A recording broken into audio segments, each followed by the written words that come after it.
There were some faces in this race I will remember for the rest of my life. The man that stood next to me completely shocked me. Looks can definitely be deceiving. Was he cut out to run 26.2 miles today? Time would tell if I would be able to complete it as well. I injured my calf muscle 2 months before the race and had not been able to run more than 2 miles per week, but I was committed to competing.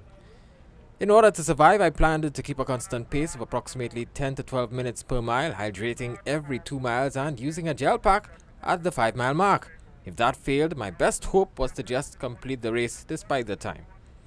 There was a heavy police escort at the back of the race and a tremendous support from the public for the runners. I crossed the Caroni approaching 2 hours, but began to feel the pressure approaching La Pile village. Then everything went wrong. The injury returned. The heat reduced my body to a salty, achy mess, and the backpack began to feel like bricks. I observed that not everyone followed the rules. There was no means to determine whether or not all runners ran the full course. I was reduced to a walking pace, but I had company.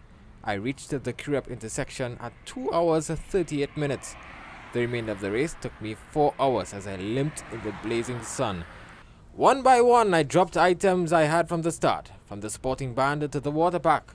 Running free seemed to be the only way to complete this race. I had just enough energy to run from the loop at Ariapita Avenue to the finish, but in the end, the victory to me wasn't marked by the medal. It was earning the right to finally sit down after running the full course over 6 hours. The competitor I told you about from the start arrived shortly after. I hope to compete against him again in another marathon.